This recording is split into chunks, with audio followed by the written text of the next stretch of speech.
ਸਾਰੇ ਭੈਣ ਭਰਾਵਾਂ ਨੂੰ ਜੈ ਯਿਸੂ ਮਸੀਹ ਦੀ। आओ ਅਸੀਂ ਆਪਣੀਆਂ ਅੱਖਾਂ ਨੂੰ ਬੰਦ ਕਰਾਂਗੇ ਤੇ ਖੁਦਾ ਦਾ ਵਚਨ ਸੁਣਨ ਦੇ ਲਈ ਆਪਣੇ ਆਪ ਨੂੰ ਤਿਆਰ ਕਰਾਂਗੇ।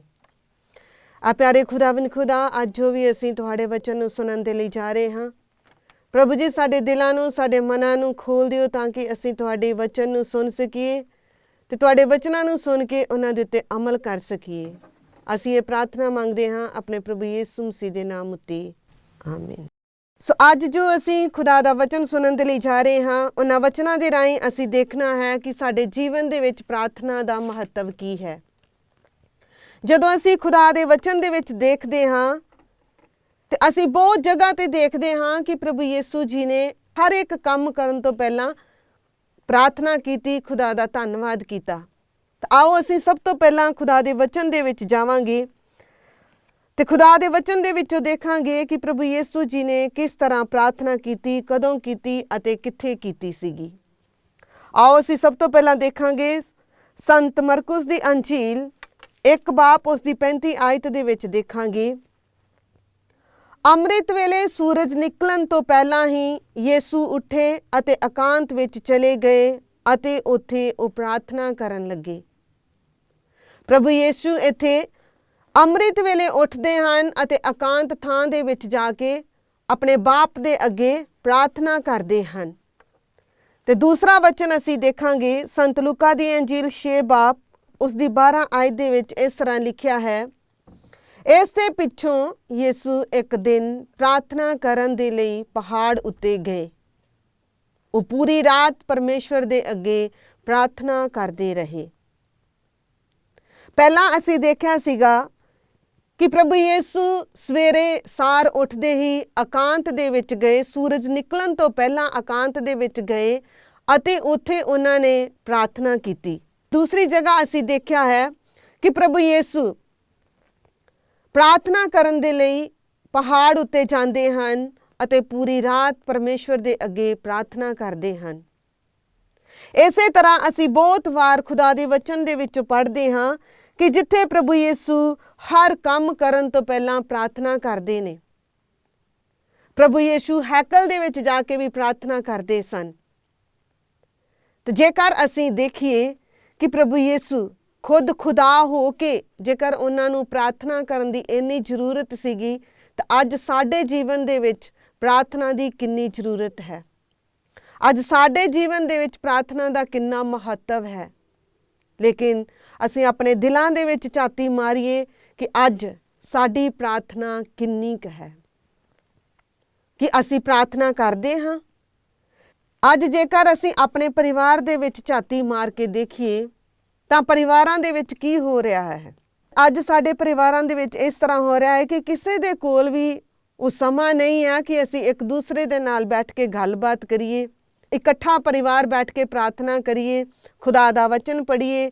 ਬਸ ਅੱਜ ਸਾਡੇ ਵਿੱਚ ਕੀ ਹੋ ਰਿਹਾ ਹੈ ਕਿ ਅਸੀਂ ਹਰ ਕੋਈ ਕੇਵਲ ਮੋਬਾਈਲ ਦੇ ਪਿੱਛੇ ਹਾਂ। ਜੇਕਰ ਅਸੀਂ ਦੇਖੀਏ ਤਾਂ ਮੋਬਾਈਲ ਦੇ ਵਿੱਚੋਂ ਅਸੀਂ ਚੰਗੀਆਂ ਗੱਲਾਂ ਵੀ ਸਿੱਖ ਸਕਦੇ ਹਾਂ। ਜੇਕਰ ਅਸੀਂ ਮੋਬਾਈਲ ਨੂੰ ਚੰਗੇ ਤਰੀਕੇ ਦੇ ਨਾਲ ਵਰਤਾਂਗੇ ਤਾਂ ਅਸੀਂ ਬਹੁਤ ਸਾਰੀਆਂ ਚੰਗੀਆਂ ਚੀਜ਼ਾਂ ਸਿੱਖਾਂਗੇ। ਉਹਦੇ ਵਿੱਚ ਖੁਦਾ ਦਾ ਵਚਨ ਵੀ ਹੈ, ਗੀਤ ਭਜਨ ਵੀ ਹਨ। ਲੇਕਿਨ ਅੱਜ ਕੱਲ੍ਹ ਦੇ ਜ਼ਮਾਨੇ ਦੇ ਵਿੱਚ ਇਨਸਾਨ ਬੁਰੀਆਂ ਚੀਜ਼ਾਂ ਦੇ ਪਿੱਛੇ ਭੱਜ ਰਿਹਾ ਹੈ। ਸੋ ਜਿਸ ਤਰ੍ਹਾਂ ਅਸੀਂ ਘਰਾਂ ਦੇ ਵਿੱਚ ਵਿਜ਼ਿਟ ਕਰਨ ਦੇ ਲਈ ਜਾਂਦੇ ਹਾਂ, ਤਾਂ ਅਸੀਂ ਪਰਿਵਾਰ ਦੇ ਵਿੱਚ ਉਹਨਾਂ ਨੂੰ ਬਿਠਾ ਕੇ ਅਸੀਂ ਪੁੱਛਦੇ ਹਾਂ ਕਿ ਤੁਸੀਂ ਪਰਿਵਾਰ ਦੇ ਵਿੱਚ ਪ੍ਰਾਰਥਨਾ ਕਰਦੇ ਹੋ। ਤੇ ਬਹੁਤ ਸਾਰੇ ਭੈਣ ਭਰਾਵਾਂ ਨੇ ਇਹੀ ਉੱਤਰ ਦਿੱਤਾ, ਨਹੀਂ ਸਿਸਟਰ ਜੀ, ਸਾਡੇ ਘਰ ਵਿੱਚ ਪ੍ਰਾਰਥਨਾ ਨਹੀਂ ਹੁੰਦੀ, ਬੱਚੇ ਨਹੀਂ ਬੈਠਦੇ, ਜਾਂ ਇਸ ਤਰ੍ਹਾਂ ਦਾ ਬਹੁਤ ਸਾਰਾ ਮਤਲਬ ਉਹਨਾਂ ਨੇ ਰੀਜ਼ਨਸ ਦੱਸੇ ਸੀਗੇ ਕਿ ਸਾਡੇ ਘਰਾਂ ਦੇ ਵਿੱਚ, ਪਰਿਵਾਰ ਦੇ ਵਿੱਚ ਪ੍ਰਾਰਥਨਾ ਨਹੀਂ ਹੁੰਦੀ। ਜਦੋਂ ਅਸੀਂ ਖੁਦ ਵੀ ਬੱਚਿਆਂ ਦੇ ਨਾਲ ਕਾਉਂਸਲਿੰਗ ਕਰਦੇ ਸੀਗੇ, ਬੱਚਿਆਂ ਨੂੰ ਜਦੋਂ ਪੁੱਛਦੇ ਸੀਗੇ ਕਿ ਬੱਚੇ ਦੱਸੋ ਤੁਸੀਂ ਪ੍ਰਾਰਥਨਾ ਕਰਦੇ ਹੋ ਜਾਂ ਵਚਨ ਪੜ੍ਹਦੇ ਹੋ, ਤੇ ਉਹਨਾਂ ਨੂੰ ਕੋਈ ਵੀ ਆਨਸਰ ਨਹੀਂ ਦੇ ਸਕਦੇ ਸਨ। ਇਸ ਦਾ ਮਤਲਬ ਇਹੀ ਹੈ ਕਿ ਅੱਜ ਦਾ ਇਨਸਾਨ ਜਿਹੜਾ ਹੈ, ਬਹੁਤ ਸਾਰੇ ਜੋ ਨੇ ਕਿ ਉਹ ਖੁਦਾ ਤੋਂ ਦੂਰ ਜਾ ਰਹੇ ਨੇ। ਨਾ ਤਾਂ ਉਹ ਵਚਨ ਪੜ੍ਹਦੇ ਨੇ, ਨਾ ਹੀ ਉਹ ਪ੍ਰਾਰਥਨਾ ਕਰਦੇ ਨੇ। ਜੇਕਰ ਅਸੀਂ ਖੁਦਾ ਦੇ ਵਚਨ ਨੂੰ ਨਹੀਂ ਪੜਾਂਗੇ, ਪ੍ਰਾਰਥਨਾ ਨਹੀਂ ਕਰਾਂਗੇ, ਤਾਂ ਅਸੀਂ ਆਪਣੇ ਖੁਦਾ ਨੂੰ ਕਿਸ ਤਰ੍ਹਾਂ ਜਾਣਾਂਗੇ। ਜੇਕਰ ਸਾਡੇ ਪਰਿਵਾਰ ਦੇ ਵਿੱਚ ਪ੍ਰਾਰਥਨਾ ਹੈ, ਖੁਦਾ ਦਾ ਵਚਨ ਹੈ, ਤੇ ਜਿਹੜਾ ਸਾਡਾ ਪਰਿਵਾਰ ਹੈ ਉਹ ਸ਼ਾਂਤੀ ਭਰਿਆ ਜੀਵਨ ਬਤੀਤ ਕਰੇਗਾ। ਤਾਂ ਅੱਜ ਮੈਂ ਤੁਹਾਡੇ ਸਾਹਮਣੇ ਇੱਕ ਸੱਚੀ ਕਹਾਣੀ ਦੱਸਣਾ ਚਾਹੁੰਦੀ ਹਾਂ ਕਿ ਪਹਿਲੇ ਜ਼ਮਾਨਿਆਂ ਦੇ ਵਿੱਚ ਜਿਹੜੇ ਪੇਰੈਂਟਸ ਸੀਗੇ ਉਹ ਆਪਣੇ ਬੱਚਿਆਂ ਨੂੰ ਹੋਸਟਲ ਦੇ ਵਿੱਚ ਭੇਜਦੇ ਸਨ। ਤੇ ਇਸੇ ਤਰ੍ਹਾਂ ਇੱਕ ਬੱਚਾ ਸੀਗਾ ਜਿਸ ਦੇ ਮਾਤਾ ਪਿਤਾ ਨੇ ਉਸ ਨੂੰ ਹੋਸਟਲ ਦੇ ਵਿੱਚ ਐਡਮਿਸ਼ਨ ਦਿਲਵਾ ਦਿੱਤੀ। ਜਦੋਂ ਉਹ ਆਪਣੇ ਬੱਚੇ ਨੂੰ ਹੋਸਟਲ ਦੇ ਵਿੱਚ ਛੱਡ ਕੇ ਆਏ ਤਾਂ ਉਹਨਾਂ ਨੇ ਆਪਣੇ ਬੱਚੇ ਨੂੰ ਇੱਕ ਬਿਸਤਰਾ ਅਤੇ ਇੱਕ ਹੋਰ ਨਾਲ ਪੁਰਾਣੇ ਜ਼ਮਾਨਿਆਂ ਦੇ ਵਿੱਚ ਜਿਹੜਾ ਸੰਦੂਕ ਦਿੰਦੇ ਸਨ ਉਹ ਸੰਦੂਕ ਦਿੱਤਾ ਕੱਪੜਿਆਂ ਵਾਲਾ, ਤੇ ਨਾਲ ਹੀ ਇੱਕ ਹੋਰ ਸੰਦੂਕ ਦਿੱਤਾ ਸੀਗਾ ਜਿਸ ਦੇ ਵਿੱਚ ਉਸ ਦੇ ਲਈ ਖਾਣ ਪੀਣ ਦਾ ਸਮਾਨ ਸੀਗਾ। ਕੁਝ 6 ਮਹੀਨੇ ਬੀਤ ਗਏ ਤਾਂ ਬੱਚੇ ਨੇ ਉਸ ਸਮੇਂ ਲੈਟਰ ਲਿਖਿਆ ਆਪਣੇ ਪੇਰੈਂਟਸ ਨੂੰ, ਕਿਉਂਕਿ ਉਹਨਾਂ ਜ਼ਮਾਨਿਆਂ ਦੇ ਵਿੱਚ ਕੋਈ ਮੋਬਾਈਲ ਫੋਨ ਜਾਂ ਕੋਈ ਦੂਸਰਾ ਫੋਨ ਨਹੀਂ ਸੀਗਾ। ਜਦੋਂ ਬੱਚਾ 6 ਮਹੀਨਿਆਂ ਬਾਅਦ ਆਪਣੇ ਪਿਤਾ ਜੀ ਨੂੰ ਲੈਟਰ ਲਿਖਦਾ ਹੈ ਤੇ ਕਹਿੰਦਾ ਹੈ ਕਿ ਪਿਤਾ ਜੀ ਖਾਣ ਵਾਸਤੇ ਮੇਰਾ ਸਮਾਨ ਜਿਹੜਾ ਸੀਗਾ ਉਹ ਖਤਮ ਹੋ ਗਿਆ ਹੈ ਤੇ ਮੈਨੂੰ ਪੈਸੇ ਭੇਜੋ।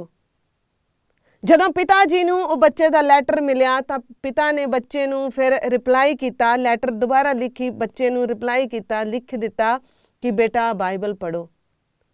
ਫਿਰ ਜਦੋਂ ਬੱਚੇ ਨੂੰ ਉਹ ਪਿਤਾ ਜੀ ਦੀ ਰਿਪਲਾਈ ਮਿਲੀ, ਜਦੋਂ ਉਹ ਲੈਟਰ ਉਸ ਬੱਚੇ ਨੂੰ ਮਿਲਿਆ ਤਾਂ ਬੱਚੇ ਨੇ ਜਦੋਂ ਖੋਲ੍ਹ ਕੇ ਦੇਖਿਆ ਤੇ ਉਹਦੇ ਵਿੱਚ ਪਿਤਾ ਜੀ ਨੇ ਲਿਖਿਆ ਸੀਗਾ ਬੇਟਾ ਬਾਈਬਲ ਪੜ੍ਹੋ। ਬੱਚੇ ਨੂੰ ਗੁੱਸਾ ਲੱਗਿਆ। ਬੱਚੇ ਨੇ ਫਿਰ ਦੁਬਾਰਾ ਪਿਤਾ ਜੀ ਨੂੰ ਲੈਟਰ ਲਿਖੀ ਤੇ ਉਹਦੇ ਵਿੱਚ ਫਿਰ ਬੱਚੇ ਨੇ ਕਿਹਾ ਕਿ ਪਿਤਾ ਜੀ ਮੇਰੇ ਕੋਲ ਪੈਸੇ ਨਹੀਂ ਹਨ, ਖਾਣ ਵਾਸਤੇ ਵੀ ਚੀਜ਼ਾਂ ਨਹੀਂ ਹਨ, ਖਾਣ ਵਾਸਤੇ ਚੀਜ਼ਾਂ ਖਰੀਦਣੀਆਂ ਨੇ, ਮੇਰੇ ਕੋਲ ਪੈਸੇ ਨਹੀਂ ਨੇ, ਤੁਸੀਂ ਮੈਨੂੰ ਪੈਸੇ ਭੇਜੋ। ਫਿਰ ਪਿਤਾ ਜੀ ਨੂੰ ਲੈਟਰ ਮਿਲੀ, ਫਿਰ ਪਿਤਾ ਜੀ ਨੇ ਉਹੀ ਰਿਪਲਾਈ ਲਿਖ ਕੇ ਭੇਜਿਆ ਕਿ ਬੇਟਾ ਬਾਈਬਲ ਪੜ੍ਹੋ। ਸੋ ਪਿਆਰੇ ਭੈਣੋ ਤੇ ਭਰਾਓ, ਜਿਸ ਤਰ੍ਹਾਂ ਉਹ ਬੱਚਾ ਬਾਰ-ਬਾਰ ਆਪਣੇ ਪਿਤਾ ਨੂੰ ਲਿਖਦਾ ਸੀਗਾ ਲੈਟਰ ਤੇ ਬਾਰ-ਬਾਰ ਪਿਤਾ ਜੀ ਦੀ ਰਿਪਲਾਈ ਉਹੀ ਆਉਂਦੀ ਸੀਗੀ ਕਿ ਬੇਟਾ ਬਾਈਬਲ ਪੜ੍ਹੋ, ਬੇਟਾ ਬਾਈਬਲ ਪੜ੍ਹੋ। ਅੰਤ ਵਿੱਚ ਬੱਚੇ ਨੇ ਕੀ ਸੋਚਿਆ, ਓਹੋ ਮੇਰਾ ਬਾਪ ਹਮੇਸ਼ਾ ਮੈਨੂੰ ਇਹੀ ਕਹਿੰਦੇ ਨੇ ਕਿ ਬੇਟਾ ਬਾਈਬਲ ਪੜ੍ਹ, ਬਾਈਬਲ ਪੜ੍ਹ, ਤੇ ਬੱਚਾ ਹਮੇਸ਼ਾ ਪਿਤਾ ਨੂੰ ਇਹੀ ਰਿਪਲਾਈ ਲਿਖ ਕੇ ਭੇਜਦਾ ਸੀਗਾ, ਪਿਤਾ ਜੀ ਮੈਂ ਬਾਈਬਲ ਰੋਜ਼ ਪੜ੍ਹਦਾ ਹਾਂ। ਲੇਕਿਨ ਫਿਰ ਵੀ ਪਿਤਾ ਜੀ ਦਾ ਰਿਪਲਾਈ ਇਹੀ ਆਉਂਦੀ ਸੀ, ਬੇਟਾ ਬਾਈਬਲ ਪੜ੍ਹੋ, ਬੇਟਾ ਬਾਈਬਲ ਪੜ੍ਹੋ। ਇੱਕ ਦਿਨ ਬੱਚੇ ਨੇ ਥੱਕ ਕੇ ਕਿਹਾ, ਹੋ ਮੇਰਾ ਪਿਤਾ ਜੀ ਕੀ ਕਰਦੇ ਨੇ, ਮੈਂ ਤਾਂ ਰੋਜ਼ ਬਾਈਬਲ ਪੜ੍ਹਦਾ ਹਾਂ, ਫਿਰ ਵੀ ਪਿਤਾ ਜੀ ਮੈਨੂੰ ਬਾਰ-ਬਾਰ ਬਾਈਬਲ ਪੜ੍ਹਨ ਦੇ ਲਈ ਕਹਿੰਦੇ ਨੇ, ਮੈਨੂੰ ਅੱਜ ਪੈਸਿਆਂ ਦੀ ਜ਼ਰੂਰਤ ਹੈ ਤੇ ਪਿਤਾ ਜੀ ਮੈਨੂੰ ਪੈਸੇ ਕਿਉਂ ਨਹੀਂ ਭੇਜ ਰਹੇ। ਤੇ ਬੱਚੇ ਨੇ ਆਖਿਰ ਫਿਰ ਨਿਰਣਾ ਲੈ ਲਿਆ ਕਿ ਮੈਂ ਹੁਣ ਬਾਈਬਲ ਪੜ੍ਹਾਂਗਾ ਤੇ ਆਪਣੇ ਪਿਤਾ ਜੀ ਨੂੰ ਸੱਚ-ਸੱਚ ਦੱਸਾਂਗਾ ਕਿ ਪਿਤਾ ਜੀ ਮੈਂ ਬਾਈਬਲ ਪੜ੍ਹ ਰਿਹਾ ਹਾਂ। ਸੋ ਬੱਚੇ ਨੇ ਕੀ ਕੀਤਾ, ਸਭ ਤੋਂ ਪਹਿਲਾਂ ਉਤਪਤ ਦਾ ਗ੍ਰੰਥ ਕੱਢਿਆ, ਪਹਿਲਾ ਪਾਠ ਪੜ੍ਹਿਆ, ਦੂਸਰਾ ਪੜ੍ਹਿਆ, ਤੀਸਰਾ ਪੜ੍ਹਿਆ, ਚੌਥਾ ਪੜ੍ਹਿਆ, ਤੇ ਜਦੋਂ 5ਵੇਂ ਬਾਪ ਦੇ ਵਿੱਚ ਆਇਆ ਤੇ ਉੱਥੇ ਉਸ ਬੱਚੇ ਨੇ ਕੀ ਦੇਖਿਆ, 50 ਰੁਪੀਸ ਯਾਨੀ 50 ਰੁਪਏ ਪਏ ਹੋਏ ਸਨ ਤੇ ਬੱਚਾ ਖੁਸ਼ ਹੋ ਗਿਆ। ਉਸ ਤੋਂ ਬਾਅਦ ਵਿੱਚ ਬੱਚਾ ਸੋਚਣ ਲੱਗਾ, ਓਹੋ ਮੇਰੇ ਪਿਤਾ ਜੀ ਇਸੇ ਲਈ ਮੈਨੂੰ ਕਹਿੰਦੇ ਸਨ ਕਿ ਬੇਟਾ ਬਾਈਬਲ ਪੜ੍ਹੋ, ਬੇਟਾ ਬਾਈਬਲ ਪੜ੍ਹੋ। ਉਸ ਤੋਂ ਬਾਅਦ 'ਚ ਬੱਚੇ ਨੇ ਕੀ ਕੀਤਾ, ਦੁਬਾਰਾ ਫਿਰ ਪੜ੍ਹਨੀ ਸ਼ੁਰੂ ਕਰ ਦਿੱਤੀ ਬਾਈਬਲ। ਫਿਰ ਉਸਨੇ 5 ਬਾਪ ਪੜ੍ਹਿਆ, 6 ਪੜ੍ਹਿਆ, 10 ਪੜ੍ਹਿਆ। ਫਿਰ ਅੱਗੇ ਜਦੋਂ 10ਵੇਂ ਬਾਪ ਦੇ ਵਿੱਚ ਆਇਆ ਤਾਂ ਉੱਥੇ ਉਸਨੇ 100 ਰੁਪਇਆ ਦੇਖਿਆ। ਬੱਚਾ ਫਿਰ ਖੁਸ਼ ਹੋ ਗਿਆ ਤੇ ਫਿਰ ਸੋਚਣ ਲੱਗਾ, ਤਾਂ ਹੀ ਮੇਰੇ ਪਿਤਾ ਜੀ ਮੈਨੂੰ ਬਾਰ-ਬਾਰ ਕਹਿੰਦੇ ਸਨ ਕਿ ਬੇਟਾ ਤੁਸੀਂ ਬਾਈਬਲ ਪੜ੍ਹੋ। ਇਸੇ ਤਰ੍ਹਾਂ ਪਿਆਰੇ ਭੈਣੋ ਤੇ ਭਰਾਓ, ਜਦੋਂ ਉਹ ਬੱਚਾ ਬਾਈਬਲ ਪੜ੍ਹਦਾ ਗਿਆ, ਜਦੋਂ ਉਹ 20ਵੇਂ ਬਾਪ ਦੇ ਵਿੱਚ ਆਇਆ ਤਾਂ ਉਸਨੇ ਦੇਖਿਆ 200 ਰੁਪਇਆ ਪਿਆ ਹੋਇਆ ਸੀ। ਪਿਆਰੇ ਭੈਣੋ ਤੇ ਭਰਾਓ, ਅੱਜ ਅਸੀਂ ਆਪਣੇ ਬੱਚਿਆਂ ਨੂੰ ਬਾਈਬਲ ਪੜ੍ਹਨ ਦੇ ਲਈ ਨਹੀਂ ਕਹਿੰਦੇ, ਅੱਜ ਅਸੀਂ ਆਪਣੇ ਬੱਚਿਆਂ ਨੂੰ ਪ੍ਰਾਰਥਨਾ ਕਰਨ ਦੇ ਲਈ ਨਹੀਂ ਕਹਿੰਦੇ, ਕਿਉਂਕਿ ਇਹ ਖੁਦਾ ਦੇ ਵਚਨ ਦੇ ਵਿੱਚ ਹੀ ਸਭ ਕੁਝ ਹੈ। ਤਾਂ ਹੀ ਉਹ ਬੱਚੇ ਦਾ ਬਾਪ ਬਾਰ-ਬਾਰ ਆਪਣੇ ਬੇਟੇ ਨੂੰ ਕਹਿੰਦਾ ਸੀ, ਬੇਟਾ ਬਾਈਬਲ ਪੜ੍ਹੋ, ਬੇਟਾ ਬਾਈਬਲ ਪੜ੍ਹੋ। ਇਹ ਉਸ ਬੱਚੇ ਦੇ ਪਿਤਾ ਦਾ ਇੱਕ ਤਰੀਕਾ ਸੀਗਾ ਤਾਂ ਕਿ ਉਹਨਾਂ ਦਾ ਬੇਟਾ ਬਾਈਬਲ ਨੂੰ ਪੜ੍ਹੇ, ਖੁਦਾ ਨੂੰ ਜਾਣੇ। ਕਿ ਅੱਜ ਅਸੀਂ ਆਪਣੇ ਵੱਲ ਦੇਖੀਏ ਕਿ ਅਸੀਂ ਜਿਹੜੇ ਮਾਂ-ਬਾਪ ਹਾਂ ਕਿ ਆਪਣੇ ਬੱਚਿਆਂ ਨੂੰ ਕਹਿੰਦੇ ਹਾਂ ਕਿ ਬੇਟਾ ਤੁਸੀਂ ਬਾਈਬਲ ਪੜ੍ਹੋ, ਬੇਟਾ ਤੁਸੀਂ ਪ੍ਰਾਰਥਨਾ ਕਰੋ, ਬੇਟਾ ਤੁਸੀਂ ਇਵੇਂ ਕਰੋ, ਲੇਕਿਨ ਜੇਕਰ ਅਸੀਂ ਕਹਾਂਗੇ ਵੀ ਤਾਂ ਸਾਡੇ ਬੱਚੇ ਨਹੀਂ ਸੁਣਨਗੇ। ਕਿਉਂ ਨਹੀਂ ਸੁਣਨਗੇ? ਕਿਉਂਕਿ ਜੋ ਮਾਤਾ ਪਿਤਾ ਕਰਨਗੇ ਉਹੀ ਅੱਜ ਦੇ ਬੱਚੇ ਵੀ ਕਰਨਗੇ। ਜੇਕਰ ਮਾਂ-ਬਾਪ ਖੁਦਾ ਤੋਂ ਡਰਦਾ ਹੈ, ਜੇਕਰ ਮਾਂ-ਬਾਪ ਦੀ ਲਗਨ ਖੁਦਾ ਦੇ ਨਾਲ ਹੈ, ਜੇਕਰ ਮਾਂ-ਬਾਪ ਖੁਦਾ ਦਾ ਵਚਨ ਪੜ੍ਹਦਾ ਹੈ, ਖੁਦਾ ਦੇ ਨਾਲ ਜੁੜਿਆ ਹੋਇਆ ਹੈ, ਘਰ ਦੇ ਵਿੱਚ ਪ੍ਰਾਰਥਨਾ ਕਰਦੇ ਨੇ, ਤਾਂ ਉਸੇ ਤਰ੍ਹਾਂ ਅੱਜ ਸਾਡੇ ਬੱਚੇ ਵੀ ਸਿੱਖਣਗੇ। ਸੋ ਮੇਰਾ ਕਹਿਣ ਦਾ ਭਾਵ ਇਹੀ ਹੈ ਕਿ ਦੇਖੋ ਅਸੀਂ ਵਚਨ ਦੇ ਵਿੱਚ ਸੁਣਿਆ ਹੈ ਬਾਰ-ਬਾਰ ਜਿੱਥੇ ਲਿਖਿਆ ਹੈ ਕਿ ਪ੍ਰਭੂ ਯਿਸੂ ਜੀ ਨੇ ਹਰ ਕੰਮ ਸ਼ੁਰੂ ਕਰਨ ਤੋਂ ਪਹਿਲਾਂ ਪ੍ਰਾਰਥਨਾ ਕੀਤੀ, ਹਰ ਸਮੇਂ ਪ੍ਰਾਰਥਨਾ ਕੀਤੀ। ਪ੍ਰਭੂ ਯਿਸੂ ਜੀ ਸਵੇਰੇ ਸਾਰ ਉੱਠਦੇ ਸਨ, ਸੂਰਜ ਨਿਕਲਣ ਤੋਂ ਪਹਿਲਾਂ ਹੀ ਉਹਨਾਂ ਨੇ ਪ੍ਰਾਰਥਨਾ ਕੀਤੀ। ਤੇ ਜਦੋਂ ਅਸੀਂ ਪ੍ਰਾਰਥਨਾ ਦੇ ਵਿੱਚ ਬੈਠਦੇ ਹਾਂ ਤੇ ਕੀ ਹੁੰਦਾ ਹੈ? ਪ੍ਰਭੂ ਯਿਸੂ ਜੀ ਪੂਰੀ ਰਾਤ ਖੁਦਾ ਦੇ ਅੱਗੇ ਪ੍ਰਾਰਥਨਾ ਕਰ ਰਹੇ ਸਨ। ਜਦੋਂ ਅਸੀਂ ਪ੍ਰਾਰਥਨਾ ਕਰਦੇ ਹਾਂ ਜਾਂ ਚਰਚ ਦੇ ਵਿੱਚ ਜਾਂਦੇ ਹਾਂ ਤੇ ਅਸੀਂ ਬਾਰ-ਬਾਰ ਟਾਈਮ ਦੇਖਦੇ ਹਾਂ।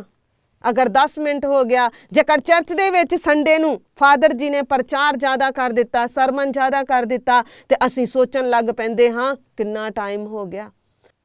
ਜੇਕਰ ਅਸੀਂ ਸੱਚਮੁੱਚ ਖੁਦਾ ਦੇ ਬੱਚੇ ਹਾਂ ਤੇ ਸਾਨੂੰ ਵੀ ਖੁਦਾ ਦੀ ਤਰ੍ਹਾਂ ਪ੍ਰਾਰਥਨਾ ਦੇ ਵਿੱਚ ਮਗਨ ਰਹਿਣਾ ਚਾਹੀਦਾ ਹੈ। ਉਹ ਸਾਡੇ ਖੁਦ ਖੁਦਾ ਹੋ ਕੇ ਜੇਕਰ ਉਹਨਾਂ ਨੂੰ ਪ੍ਰਾਰਥਨਾ ਦੀ ਇੰਨੀ ਜ਼ਰੂਰਤ ਸੀਗੀ ਤਾਂ ਅੱਜ ਸਾਨੂੰ ਪ੍ਰਾਰਥਨਾ ਦੀ ਕਿੰਨੀ ਜ਼ਰੂਰਤ ਹੈ। ਅੱਜ ਸਾਡੇ ਜੀਵਨ ਦੇ ਵਿੱਚ ਵੀ ਪ੍ਰਾਰਥਨਾ ਨੂੰ ਮਹੱਤਵ ਦੇਣ ਦੀ ਜ਼ਰੂਰਤ ਹੈ।